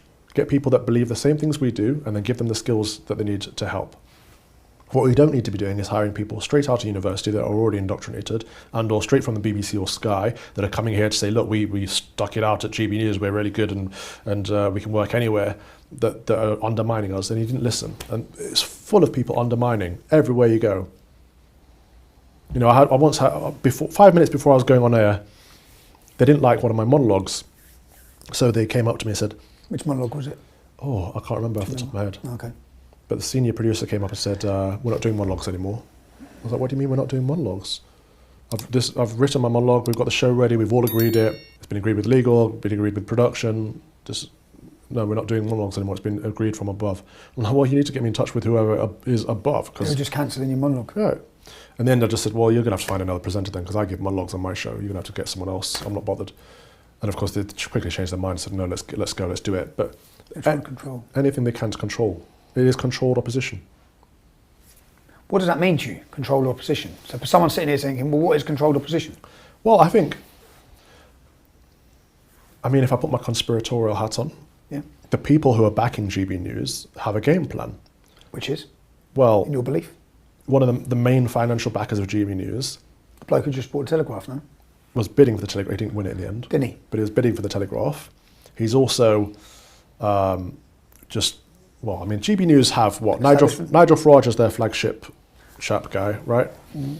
They've also got Boris Johnson on board now. So they've got... It's the establishment. The two main charismatic figures of the centre right, the establishment, absolutely. At the same time, they've sent Nigel Farage into the jungle for reputational repair, so that he can become seen as this lovable rogue. And oh yeah, he did Brexit, but he's actually a nice guy, right? He's going through that process in the jungle. It's not about £1.5 million at all. It's about his PR.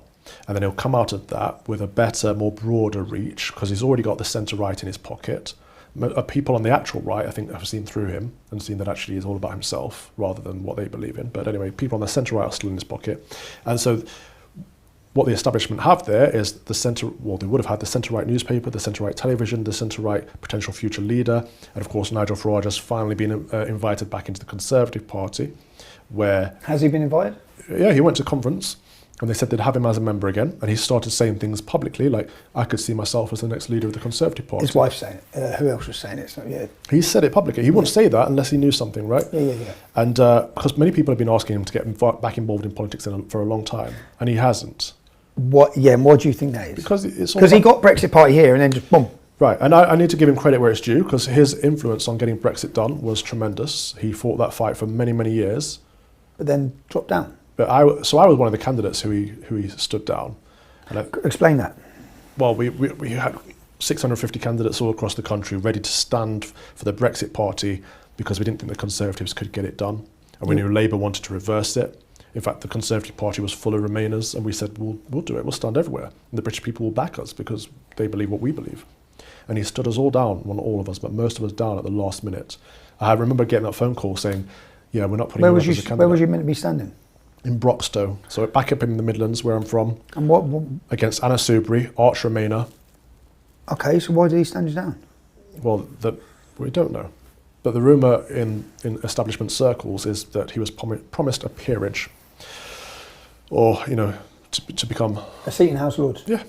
So he was promised that if he got rid of the Brexit candidates for the Tories? Yep. So the Tories could win? Yep. And... did you end up backing the local Tory? I backed the local Tory, yep, because I still wanted to get Brexit done. And the local Tory was pro-Brexit? And the Labour Party were going to reverse it. Of course. So our only option at that point is to get the Tories in. So I campaigned for the Tories in general, not just the local candidate. I campaigned for them in general, as I have done historically up until that point. It was all we had. And Boris Johnson, of course, was saying, let's get Brexit done. I was like, okay, I hope he sticks to his principles, I hope he does this. And I think he backtracked on the deal with Farage, because Farage was upset for a long time after that. You think Boris Johnson backtracked on he'd get a house in the Seat of Lords? Yeah. And this is why when people... And you visually saw, or because you were within the circles, you heard and knew? Both. And people have been begging Farage to get back involved for a long time, to take over reform, or to not even leave the Brexit Party in the first place. But he had no interest anymore because there's nothing else in it for him. And he got his big shot on TV, and makes a lot of money from it. Some of us have tried to get him to talk about issues other than immigration that matter to the British people. And some people just say it for themselves. I am bitter, I put it out there, because I saw a clip the other day of him dropping me and Lawrence in it. On free speech? Yeah. What I saw it. Taking Ava Santina's side. Oh, he shouldn't have said, well, there's a limit. Controlled opposition. I watched that. What? What Lawrence said... When did you meet Lawrence? Did you know him before the Brexit, before you went to work at GB News?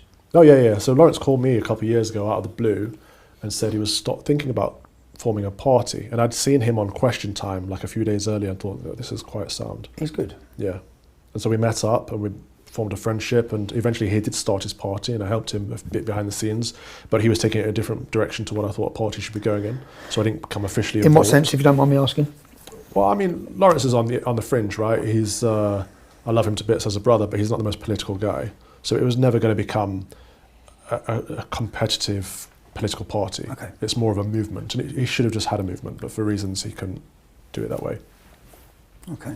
But yeah, I mean, what Lawrence said about Ava was, I've said it to his face and I've said it on TV. He shouldn't have said it. He should have attacked the argument, not the girl. It was a bit of banter at the same time. It was a bit banterous, but at the same time... It was a sort of comment that's made amongst... But it wasn't the end of the world either. But he's on TV, yeah. People went hysterical. It was just used as a tool to hit him with. And so when I stood up, not only for him, but for Dan, whose show he was on, I said, first of all, these are my friends, of course I'm going to back them. But secondly, we call ourselves the home of free speech. How can we call ourselves the home of free speech and cancel someone for saying something that wasn't legal, was mildly offensive? What are we doing here? And then I get fired for it. But so prior to so when you've been fired, you've lost your job. Prior to that, yeah, you weren't losing your job. No. You're in a position. Yeah. So you've lost your job simply for speaking up for Lawrence Fox at that time. That's what they've said anyway. And I called around my colleagues and said, do you regret that now? No, not at all. Has losing your job, what impact financially has that had on you? Oh, massive impact financially. Massive. I didn't know how I was going to pay my rent. I had to do a crowdfund to say if people still support me and what I've done and what I say, put £5 in or whatever. But even that I was hesitant to do because I hate that whole thing. And people attack you for that. Oh yeah, of course. But people have always called me a grifter because people don't believe a mixed race person can hold the views that I hold. They always think I'm given these or paid to have these views. It's so patronising. I get that with Israel. I believe everything I say, and I try to say everything I believe. And I thought people are going to call me that anyway, so whatever. As long as I keep a roof over my head and I've got wonderful people there that want to contribute and want to help, then... Can I rewind again? Yeah. You've sat on think tanks, influential think tanks. Which ones? Policy Exchange. Yeah. Which does what? Produces reports to help push the Conservative Party in certain directions. You was on that think tank. What else was you on? I've done consulting for the Department of Education. Yeah. You've gone from all these different positions of influence as such. Yeah. How do you feel now, where you're at? Do you sit and because if you hadn't spoke out, your life right now, you'd be in a very different position. Oh yeah, of course, yeah. But you still have your show, right. One. Yeah. You'd probably be advising government and education with influence. Yeah. So you've sort of sacrificed those positions and the bonuses that come with that. Right, but none of that means anything. I've never had a career goal of becoming, an advisor to a minister or this or that. These are things that I've just fallen into or doors that have opened for me for a time and a season. And I always knew that being on TV was for a time and a season. I always knew that I'd end up getting cancelled because people like us do, right? If you speak truth, the world can only accept so much truth before they come for you. But most people don't. Most people don't think that. This is so what most of the people you're seeing. This is what I've come to learn. Go on. When I was in the church, when I pretty much got cancelled from the COV, every single priest I knew, liberal, conservative, didn't matter. They all reached out and said, what's happened to you is wrong and we're on your side. But they wouldn't say anything publicly. Right.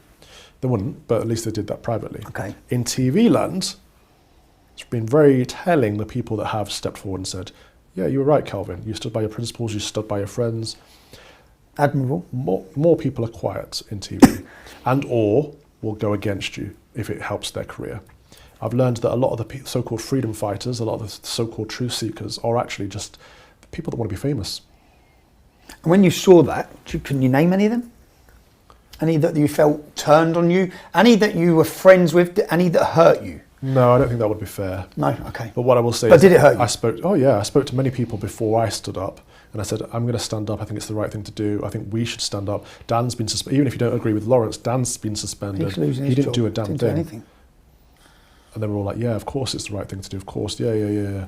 I stepped forward. I looked behind me. No one else is there, mate.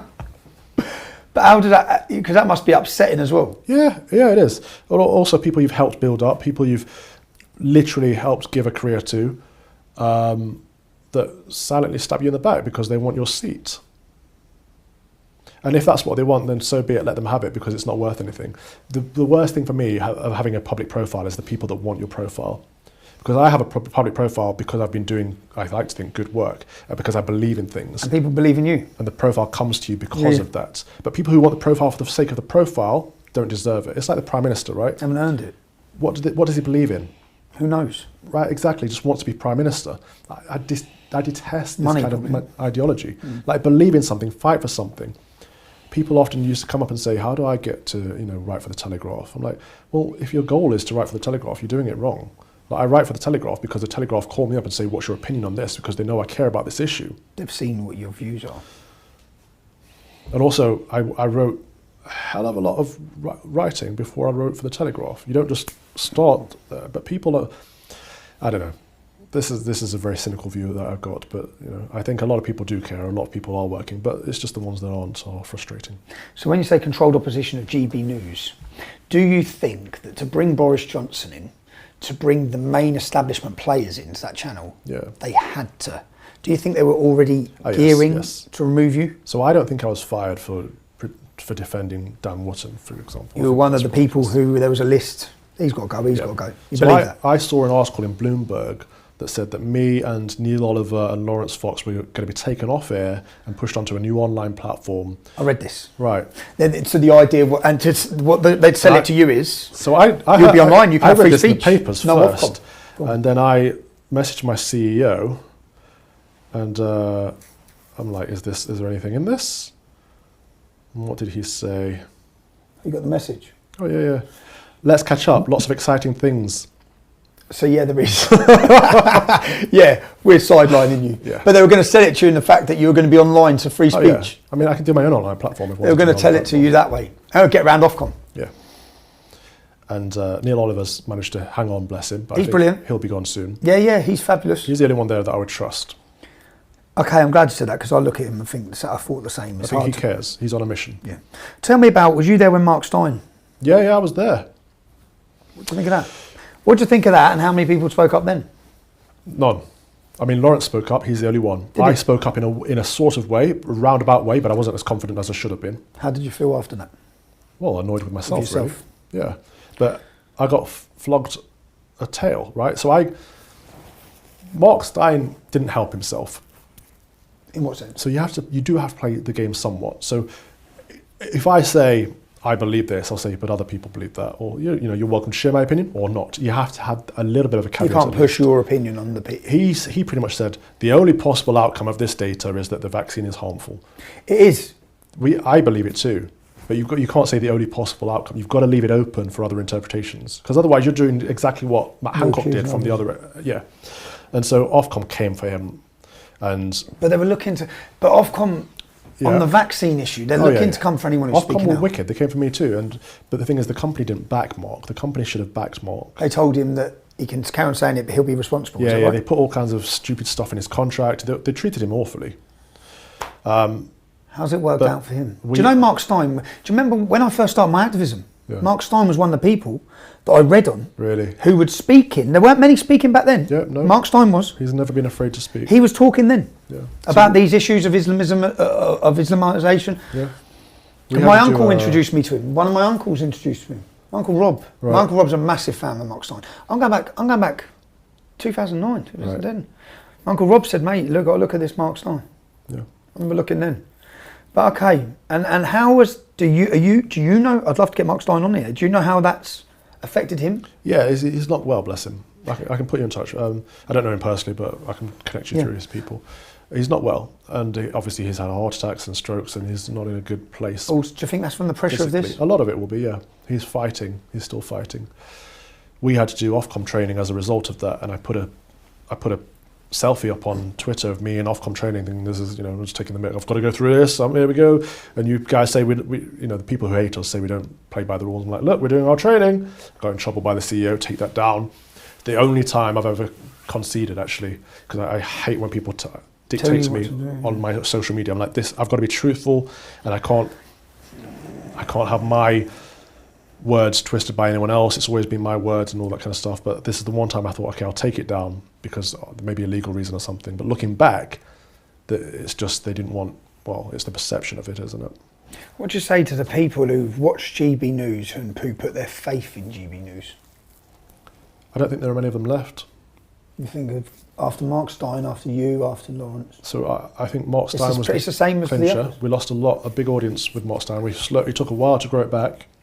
But then after what's happened with me, Dan and Lawrence, the audience have realised that GB News isn't for free speech. It isn't not for the silent majority. How can they sit there and sell it? You've got the presenters, some of them whom I like as well. But you've got them saying, we're the home of free speech. Yeah. In what way? How can you even say that? Yeah. How can you even say that? And the audience has been dwindling. I mean, it sunk massively the week after we were off air and the week after that, and ever since it's been dwindling. Good. All-time lows. I'm honest. But if they're not there for the audience, what's it there for? Control. Opposition. Indeed. Have you seen, so you've seen the effect on Mark Stein. Yeah. Lawrence? Pressure? Yeah.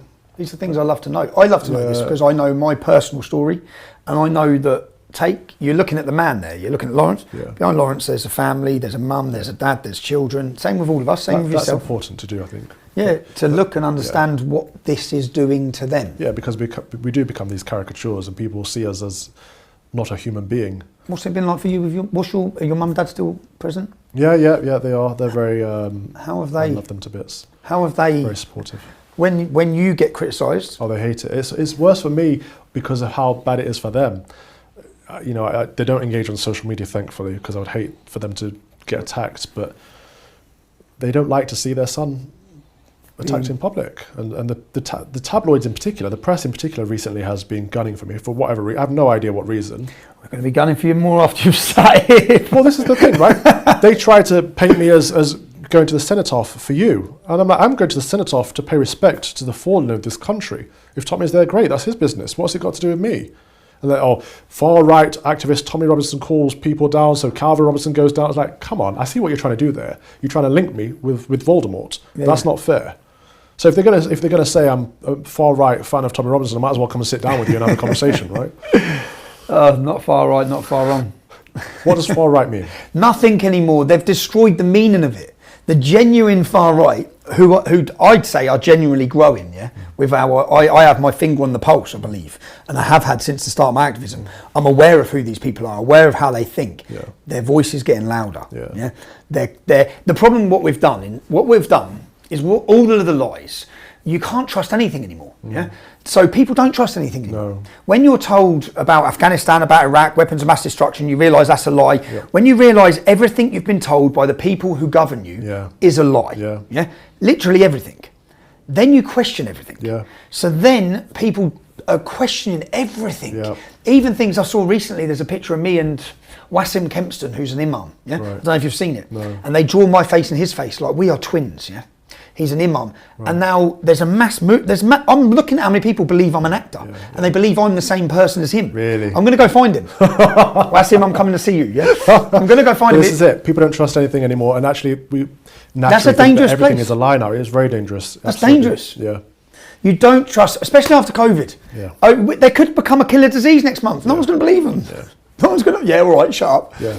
We can't trust you. And this is partly because of the government, with the Trusted News Initiative, with the whole, Unit 77 Brigade. 77 Brigade, disinformation, military level. I don't know if you've read Laura Dodsworth's book, but she's very good on this. She outlined how we were manipulated over COVID, but we've been manipulated for so long. Manipulated. We've been manipulated over everything. Then it makes you question everything. Yeah, it does.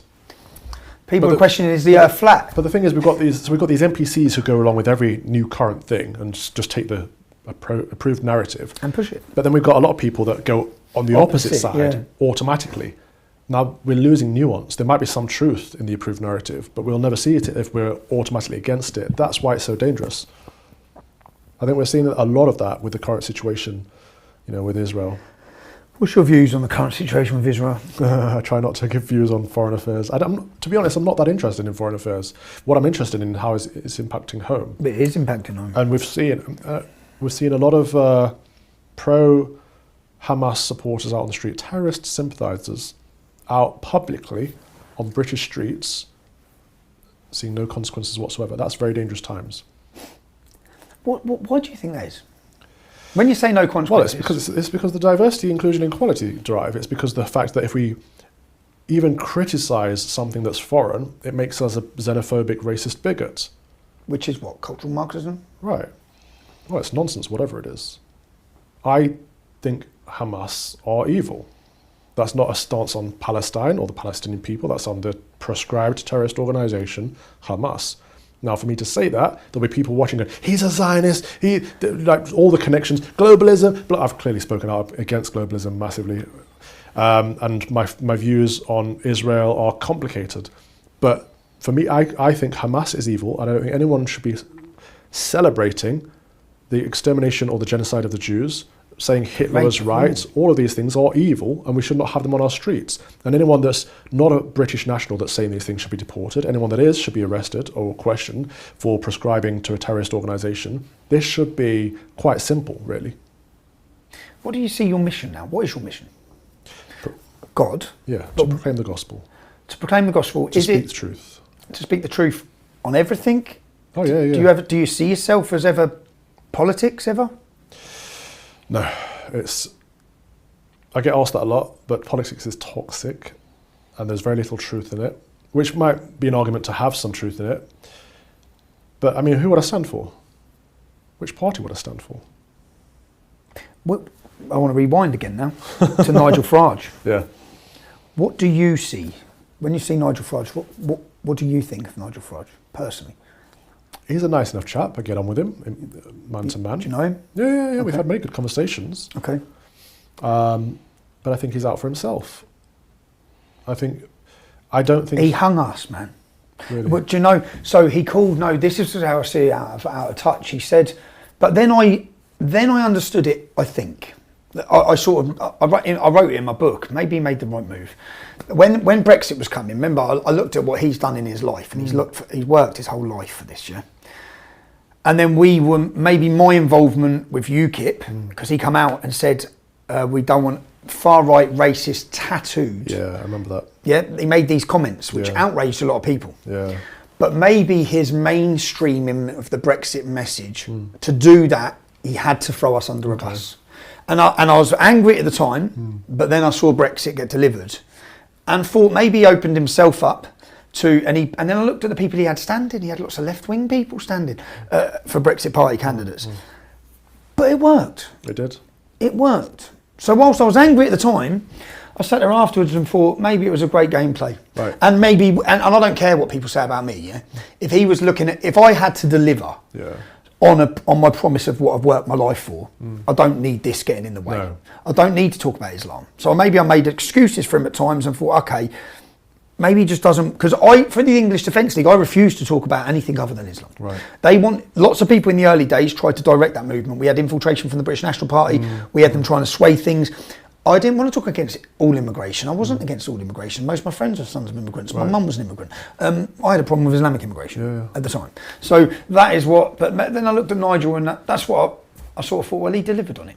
He delivered on it. But where do you see Nigel going from here? Well, the way I see him is our views align on certain things, and that's great because he's really good at what he does. But I don't know what his ultimate goal is, what his motivation is. I know he's not targeted, well, he's not focused on Christ. And I don't think he's focused on the country. I think he's focused on what he can get out of the situation, whether that's a seat in the House of Lords, whether that's Prime Minister or leader of the Conservative Party, or... Do you see him going there? Primetime flagship on a TV network. Yeah. I see all those things in his potential future. Which might be good. It might, people might say, well, don't badmouth him publicly because it might be good for the country if we have Nigel Farage as Prime Minister. It might be. It'd be better. But I'd like to see someone who's fighting for good, who's got... Would they have to be Christian? Yeah, absolutely. Yeah. There's no other way around it. Like, good and evil are objective truths. And there is no vagueness, there's no neutral ground, there's no, well, I'm against this, but not really for that. It's like, no, we're either for Christ or we're not. Okay. Nigel, and... like, do we want this country to be a Christian country? What do you think happens? Or not? Yeah. What do you think happens at the next election? The Tories get wiped out. And then? Spend some time in opposition, which will be good for them, to refine their ideology. It looks like... Are they Conservative? Well, they're not, no. But it looks like Kemi Badenoch's being pushed forward, potentially Nigel Farage. Kemi's brilliant. Maybe they'll get someone who's a bit more conservative. Maybe that'll be a good thing. But I'd like it to be someone who's there for the right reasons. Yeah. And then, you think there'll be a break in the Conservatives? Do you think there'll be another party, or do you think it will just be a clear out of the people that aren't Conservative? Do you think they'll have a clear out? I actually don't know, but I don't really care that much. No. I think it needs to be demolished. It needs to I agree. burn down. We're going to have some horrible years under Labour, but it can't be much worse than what we've got at the moment anyway, because we've got a left-wing government right now. So yeah, let's let them get on with it. I don't put too much faith in politics, because I don't see many faithful politicians. If this country's going to be fixed, it's going to be us. It's going to be people on the ground, normal, common, everyday British folk. Forcing it. Yeah. Well, making it, living it. What do you see, to ask, if you've, in your life experience, you've gone from Nottingham, you've worked in schools in London, you've learned Christianity, you've looked at Islam, what do you see the future of this country being like? How do you see it going? We're at a crossroads, right? Current projections show that by 2050 we'll be an Islamic nation, unless something changes. And again, if people... Do you think most of the people watching this get that? Do you think they understand that? The English people are very reserved, right? So we kind of just let people get on with something as long as it's not harming anyone, just get on with it. And we sit back and let things happen until it becomes too late, and then we react. We're not like other countries like America, where we'd be out fighting for what we believe in. It's just not in our nature for the most part. I mean, there are exceptions that prove the rule. But this is why things have to get worse before they can get better. People have to see, like, these marches on the streets of these terrorist sympathisers. They've woke a lot up. It has woke people up, because they've been like, Islam's not necessarily what I believe, but if people want to believe that, fine. Like, no, it's an evil. Islam is evil, and it's against British values, and it's against Christian values. It does not fit in our society. It's a scourge on our society. How do we solve that?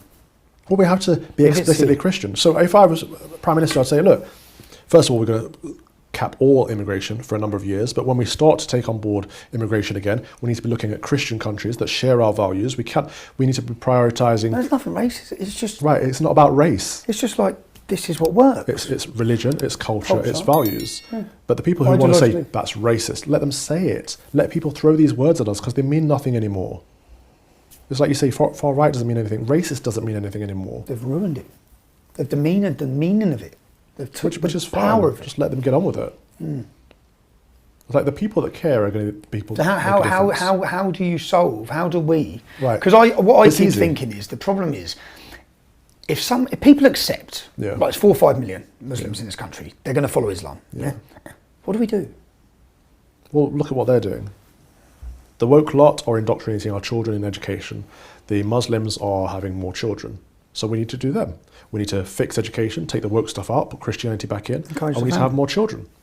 Like Hungary and countries like that now, they encourage marriage. Yep. If you stay married and have 2 children, you get a financial benefit. Yep. They're encouraging the family. Yeah, I mean, I love what they're doing.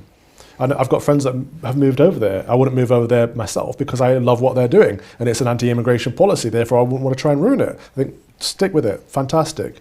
But, like what you're doing out there on the streets, great. What I'm doing on my media platforms, fine. But for most people, it's just get married early, have lots of children, teach them to be good Christians, teach them British values. That's how we win. That's how we turn it around. We outbreed the woke easily because they don't like having children. They ain't having no children. Right. And no Germans are either. Our only competition is the Mohammedans, which are currently outbreeding us. The Mohammedans. That's a phrase that Winston Churchill used to use. Well, I mean, it's just a traditional word, and I'm sick and tired of having to alter our language to make it more acceptable. It's a word we've always used in this country. Do you see the future of Europe? Do you see... I think, actually and truly, if you want to know, I think Western civilization is dead. I think it's going to be a number of years until... Do you think it's purposely been killed? Do you think it's under attack? Do you think this is all... Perhaps. I don't have a theory of how it's happened or who's done it, but I just think it's not going to survive very much longer unless we make a difference from now. We've still got time to turn it around if we want to, but we've all got to be active. We can't sit by and expect someone to come and save us. Who would you want to see lead Britain next? Gosh. If you could pick one person. Yeah, it's really sad that I can't think of anyone. Views on Suella Braverman? We get on. She's a good Conservative. I would want someone actually who's not she's decent, but I'd want someone a bit bolder, someone who's not going to play the game at all. Can you see anyone there? Is there anyone there that you know of? No, there's no one. They don't exist. Sad. It is. But again, it's going to be from the bottom up, not the top down, if we see this country turn around. But English people. What would you encourage if people are watching this? English people. First of parents. Parents, question your teachers, question your schools, find out what your kid is being taught, And if there's anything bad about it, either challenge the school or take them out of school. Make sure you are the one imparting values on your kids. Homeschooling is a great goodness. More people in this country need to do that. And that involves one parent having to stay at home. It would be better off if the mother could stay at home, because mothers are better at that, raising children. Let's go back to traditional families. Let's go back to what worked in this country for centuries before the woke lot and the Marxists came in and undermined it all. Again, the Mohammedans are doing this quite successfully. Why can't we do the same? We don't need two parents to go out and work. We're told we do. We don't need to. We just need to actually change our expectations. Not everyone can afford a £1,000 smartphone and a fancy car. But it's better to be with the child. It's better to be with the child and make some sacrifices. Be a present mum. In all of it, is there any regrets you have, Calvin? Any regrets at all of decisions you've made? Oh, no. I don't have time for regrets. I don't see the point in it. I've done things wrong, but I've repented of them. And learned. Prayed over them and tried to learn from them, yeah. I try to not repeat the same sin. What church are you in now? The Old Catholic Church. In the Old Catholic Church? Yeah. What does the Old Catholic Church mean compared to the Catholic Church? It's like the Catholics, but without submitting to the Pope. Great. Yeah. Because that's the problem. It is the Within the Catholic Church. I mean, the Catholics are going to be going mad at that, but I didn't even know there was an Old Catholic Church. No, because the Pope's the problem. The current Pope, especially. Yeah. Did you see the transgender day he just had? I did. He imported a busload of trannies. Buses full of them. I know. What's that? Of course, the church should be welcoming to that point, to say you're welcome to come, but to change, not to change the church, to change you. He was promoting it. I know. Okay, I didn't know there was an Old Catholic Church. Yeah. It's not very common in England, but it's... Where's it common? Europe and America. Italy? I don't know about Italy. No, I don't know. Because Ireland's lost church. Look, the church is empty now there as well. It's a mess over there, isn't it? But since they abandoned the church, they've just been falling in freefall. Like, what does Ireland stand for now? The number of terrorist sympathisers in Ireland over the last few days is scary. And not just I looked again. It's been used as a hotbed for many of the militant groups as well. Ireland, it's like a safe space for them. Really? Yeah, I remember looking a few years back. Okay. Who do you see politician-wise? I saw Gert in the UK. I think Geert Wilders' election now is going to give confidence. Yeah. I believe Vlaams Belang in Belgium, polling at 27% at the minute. They win the next election. Yeah, that's two leading parties. Swedish Democrats won. Yep. Le Pen, hopefully, they need to join. Right. So in a sense, I think even when Nigel Farage had UKIP, they wouldn't align with the likes of Wilders. They were too because of what they're saying. Yeah. It's like, no, you need to take it on. Okay. You need to take it on. What they're saying is truthful, and they haven't budged from it.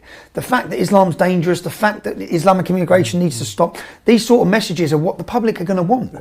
And I think that I think he's going to shift the check. There's going to be a shift in what's acceptable to discuss, especially after the last 4 or 5 weeks, by politicians. I still don't see any in Britain that are brave enough to do it. You're more optimistic about Europe than I am. I think most of this is rhetoric. I don't think most of them are going to change anything. You know, Giorgia Meloni, for example, she's done nothing. She actually goes to the WEF, becomes a globalist. Like, bringing them all in. Right. Where's Salvini? Poland were great for years on immigration, didn't accept any Islamic immigration. Now they are. They've let 500,000. So I spoke to some Polish politician. I spoke to a Polish politician who said they're giving them all work visas. So no illegal immigration, but they're handing work visas out. Right. So the communities are changing. There's Muslims in Poland now, lots of. Yeah. Changing, and they ain't gonna leave. No. They ain't gonna leave. So it is worrying times, Calvin, for me. It is, because when we were explicitly Christian as a nation, as a West in society, we used to actually go out and fight against Islam. And now we've turned around and we've opened the doors and said, come on in. And now it might be too late to fight back. But then again, there's tens of millions. It comes down to the question, do we want to become an Islamic nation? For the woke lot, for everyone else, they're quite happy you've got to answer that question. If that's what they want, then so be it. It's not what I want.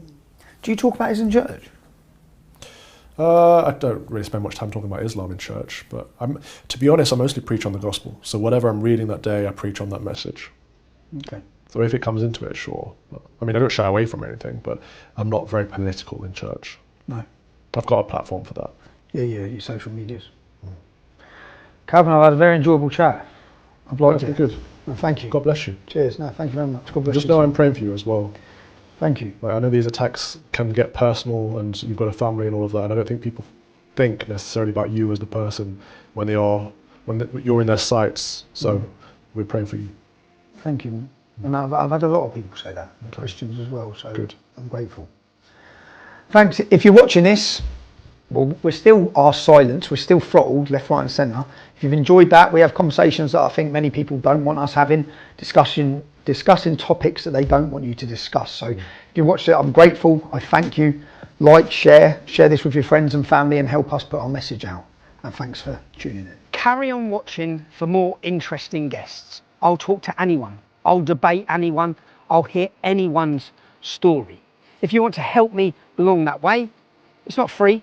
I need your support. If you can support my family, that gives me my peace of mind. It means I can continue to do the work I do. You can do so at www.supporttommy.com. I appreciate every bit of support, as do my children. Gives me the ability to fly them out here to see me so I can stay in constant contact with them. I'm deplatformed and I'm censored, so I need you. I need you to share this content and make sure you stay tuned for upcoming weekly guests, interesting guests, exciting guests. I'm Tom Robson and this has been my podcast, Silence.